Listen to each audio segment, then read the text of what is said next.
Hello दोस्तों, comic story channel पर आप सभी लोगों का स्वागत है। हमारी आज की कॉमिक्स है राज कॉमिक्स की पेशकश तिरंगा सीरीज की कॉमिक्स, जिसका नाम है डॉक्टर डेंजर। तो दोस्तों, इसका पार्ट 1 हम पहले ही पढ़ चुके हैं, ये पार्ट 2 है। तो चलिए शुरू करते हैं।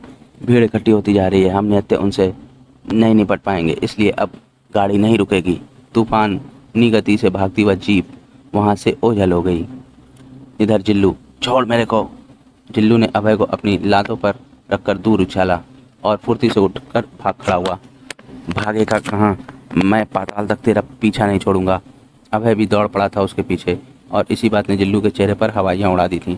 हाँ हाँ, जिस तेजी से वह मेरे पीछे भागता हुआ आ रहा है, मैं तो उससे नहीं बच सकता। मुझे कुछ और ही सोचना होगा, लेकिन क्या? वाह। जिल्लू ने ठीक वैसे दबोचा उस मासूम को जैसे बाज अपने शिकार को दबोचता है। ए रुक जा वहीं, वरना इस छोकरी की मुंडी काट कर सड़क पर फेंक दूंगा। आई मम्मी। ओह, उसके तेवर बता रहे हैं कि अगर मैं उसकी तरफ बढ़ा तो वह सर्दिया उस बच्ची को मार डालेगा।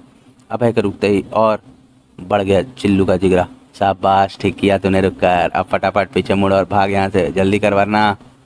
आगे जिल्लू के कंठ से शब्द नहीं, चीख निकली, क्योंकि वह गोली उसके चाकू वाले हाथ को चीर कर गुजरी थी। जिसे चलाने वाली थी वह युवती, जिसके बदन पर सजा रही थी आईपीएस पुलिस ऑफिसर की वर्दी। तुम जैसे पागल और काट खाने वाले कुत्तों से भर गई है ऐतिहासिक दिल्ली, तभी सरकार ने मेरा तबादला यहाँ किया है, ताकि मैं तुम जैसों को सेंट्रल जेल की सलाखों के पीछे पहुंचा सकूं। याद रखना, तरुण बेदी नाम है मेरा। चिल्लू को लगा जैसे उसके थोबड़े से कोई भारी घन टकराया हो। फिर वह उठने के काबिल ना रहा। आज पहली बार देख रहा हूँ कि कानून किसी मजलूम को बचाने से ही बस सही समय पर पहुंचा है। धन्यवाद मैडम, ये मेरा मुजरिम है, मैं इसे अपने आप देख लूँगा। इतना कहकर जो अभय जिल्लू की तरफ आगे बढ़ा तो मानो गूंजी कोड़े सी फटकार। मैं जानती हूँ जवानी का जोश है तुम में, इसलिए कानून को एक खिलवाड़ से ज़्यादा कुछ नहीं समझते हो तुम। लेकिन कानून कानून है, दुनिया में कानून से बड़ा कुछ नहीं। दुनिया का कोई भी मुजरिम किसी का व्यक्तिगत मुजरिम नहीं होता, वह सिर्फ और सिर्फ कानून का मुजरिम होता है। इसलिए यह भी कानून का ही मुजरिम है। रही इसके द्वारा तुम पर की गई जातियों की बात, तो उसके लिए कानून है, वह तुम्हारी मदद करेगा। कठोर स्वर निकले अभय के कंठ से भी। कानून? आप भूल में हैं मैडम, आपका कानून कुछ नहीं कर सकता, क्योंकि वह गुलाम है इस वर्दी का, और यह वर्दी गुलाम है दौलतमंद और सफ़ेद पोश नेताओं की। और उनकी गोद में बैठा आपका कानून मजलूमों की मदद करने तब पहुंचता है जब उसका सब कुछ तबाह हो चुका होता है। तब दवा बनने पहुंचता है आपका कानून जब मरीज को मरे हुए अरसा गुजर चुका होता है। इसलिए मैडम, प्लीज़ प्लीज़ आप इसे मुझे सौंप दीजिए। मुझे इससे उन दरिंदों का पता पूछना है जिन्होंने मेरी दुनिया उजाड़ दी है। नम्र हुआ तरुण बेदी का स्वर। लगता है तुम कानून की वजह से कोई गहरी चोट खाए हुए हो। मुझे तुमसे पूरी हमदर्दी है, लेकिन आज जब देश का हर दूसरा आदमी अपराध और कानून को तोड़ने के रास्ते पर चल पड़ा है, तो बताओ कानून किस किस के पीछे हथकड़ियाँ लेकर घूमता फिरे? कानून के नुमाइंदे कोई जादूगर तो है नहीं जो जादू से यह देख ले कि फला जगह पर जुर्म होने वाला है और वे जादू के जोर पर उसे रोकने पहुंच जाएं। वे भी तुम्हारी तरह इंसान हैं, उन्हें भी किसी जगह पहुंचने के लिए आम इंसान की तरह सभी दिक्कतों का सामना करना पड़ता है। कानून की पैरवी अच्छी कर लेती हैं मैडम, लेकिन उन पुलिस ऑफिसर्स के बारे में क्या कहेंगे जो दौलत के लालच में कानून के साथ साथ अपने ज़मीर को भी बेच देते हैं? कुछ गंदी मछलियों के लिए पूरे समुद्र को गंदा कहना कहाँ का इंसाफ है? मैं तुम्हें ऐसी सैकड़ों मिसालें दे सकती हूँ जिन्होंने अपना कानून, अपनी वर्दी, अपने फ़र्ज, अपना सब कुछ कुर्बान कर दिया। ताज़ा मिसाल तुम्हारे शहर के भारत नगर के थाने का हवलदार रामनाथ है। अपना सब कुछ कुर्बान कर दिया उसने अपनी वर्दी की लाज रखने के लिए।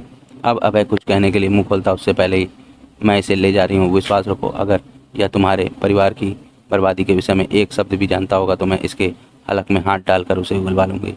एक तरह से ये समझना कि यह अपराधी मेरे पास तुम्हारी अमानत है। फिर वहाँ नहीं रुकी तरुण बेदी। मुझे कानून की बात और जात पर विश्वास नहीं, इसलिए अपने तरीके से जिल्लू पर नज़र रखूँगा मैं। लेकिन इससे पहले मुझे निपटाना है डॉक्टर डेंजर काला किस्सा डॉक्टर डेंजर वाला किस्सा, जिसने विदेश जाने वाले डॉक्टरों को मौत के ठीक मुंह तक पहुंचा दिया है। और उसके लिए मुझे तिरंगा के रूप में उन डॉक्टरों के आसपास रहना होगा जो अपनी प्रैक्टिस के लिए विदेश जाकर के वहीं बस जाने का सपना देख रहे हों। ओह, इस बात से याद आया कि मेरा एक फ्रेंड अशोक भी विदेश जा रहा है और मैंने उसे सी ऑफ करने के लिए एयरपोर्ट पहुंचने का वादा किया हुआ है। Indira Gandhi international airport. देख अबे, ये हैं ताजे ताजे डॉक्टर बने नौजवान जो हिंदुस्तान को छोड़कर विदेशों में ही सेटल होने जा रहे हैं। कभी इनकी तरह तू भी वहीं मत रह जाना। नहीं यार, मैं तो अपने भाई से मिलने सिर्फ 2 दिन के लिए न्यूयॉर्क जा रहा हूँ। अपने को तो हिंदुस्तान से अच्छा कोई देश नहीं लगता। कुछ देर बाद, कृपया ध्यान दें, बोइंग 707 से न्यूयॉर्क जाने वाले यात्रियों से निवेदन है कि वे जाकर विमान में सवार हो जाएं। धन्यवाद।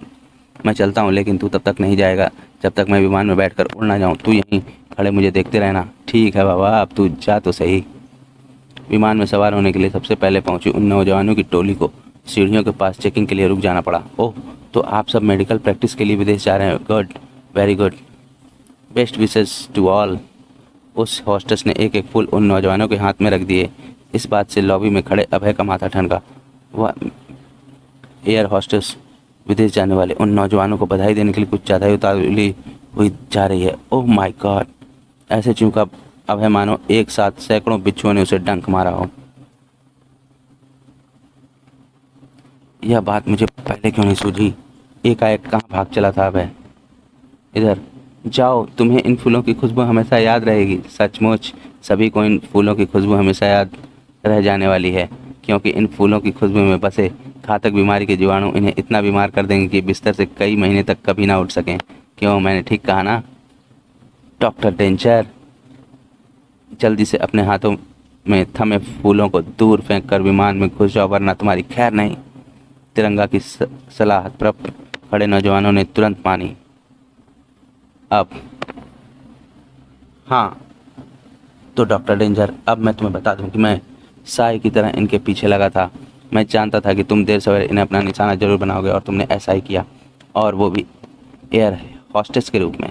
मैंने एक एयर हॉस्टेस का किडनैप करके उसके जैसा रूप धरा था। कोई सोच भी नहीं सकता था कि मैं इन नौजवानों के देश छोड़ने के ठीक अंतिम समय पर भी कुछ गड़बड़ कर सकता हूँ। लेकिन तात देनी होगी तुम्हारी कि तुमने यह सब सोच लिया। तुम उन कमीनों को मेरे हाथों से नहीं बचा सकते हो जो देश पर बोझ बनकर पढ़ते लिखते तो यहाँ है, लेकिन जब देश को उनकी ज़रूरत होती है तो दौलत कमाने के लालच में देश छोड़कर विदेश चले जाते हैं। इन्हीं के कारण आज देश पिछड़ा हुआ है। इन्हीं की वजह से देश के सैकड़ों हजारों मरीज डॉक्टरों के अभाव में ठीक उसी तरह दम तोड़ देते हैं जैसे मेरे सारे परिवार ने दम तोड़ा। अपने देश से गद्दारी करने वाले ऐसे ही गद्दारों ने मुझे डॉक्टर डेंजर बनने के लिए मजबूर कर दिया। तुम्हारा कहना काफ़ी हद तक ठीक है डॉक्टर डेंजर, लेकिन अपने देश के हर नागरिक को अपना वादा पूरा करने का पूरा अधिकार है। तू भी तो एक देशभक्त है तिरंगा, क्यों फिर अपने देश के गद्दारों को बचाने के लिए मुझसे लड़ रहा है? हट जा मेरे रास्ते से आ। और फिर चूंकि तुम्हारा उन्हें रोकने का रास्ता गलत है, इसलिए मैं तुम्हें ऐसा नहीं करने दे सकता। तुम मुझे रोक नहीं पाओगे तिरंगा। दूसरे ही क्षण तुम देशभक्त ना होते तिरंगा तो इस क्लोरोफॉर्म की जगह मैंने तुम्हारे चेहरे पर ऐसे जीवाणु का स्प्रे किया होता कि तुम सीधा मौत के मुंह में जाते। क्लोरोफॉर्म से बचने के लिए तिरंगा ने तुरंत ही अपनी सांस रोक ली थी, लेकिन फिर भी ओह मेरा सिर घूमने लगा है। थोड़े ही क्लोरोफॉर्म ने तिरंगा पर किया बहुत असर। अब मुझे मौका मिल गया है। मैं विमान में सवार हुए उन कमीनों को, ओह ये क्या, विमान के गेट पर तो सुरक्षाकर्मी यहाँ खड़े हुए हैं। उन्होंने गेट बाहर से बंद कर दिया है। वे मुझे उन तक पहुँचने नहीं देंगे, लेकिन वे मौत को उन तक पहुँचने से नहीं रोक पाएंगे। खून उतर आया था उसकी आंखों में।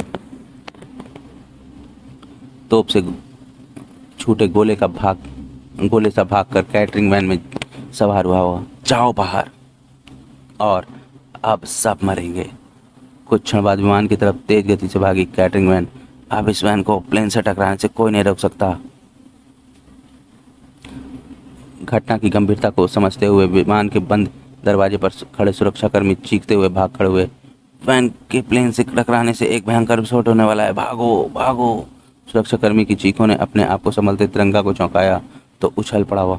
हे भगवान, ये डॉक्टर डेंजर ने क्या अनर्थ कर दिया। अपना सिर्फ विमान में सवार वे नौजवान ही मारे जाएंगे, बल्कि उनके साथ देश का करोड़ों रुपयों का कीमत वाला विमान भी नष्ट हो जाएगा। अचानक तिरंगा के मस्तिष्क में कौंधा है वह विचार। वैन को नहीं रोका जा सकता, लेकिन इस तबाही को रोकने के लिए कुछ और प्रयास जरूर किया जा सकता है। इसी के साथ तिरंगा ने एक झटके से रस्सी और डंडे को अपनी कमर से अलग किया, और अब जिस उद्देश्य से मैंने यह रस्सी उछाली है, अगर वह पूरा हो गया तो यह तबाही टल सकती है। अगले ही क्षण खिल गई तिरंगा की बाछें।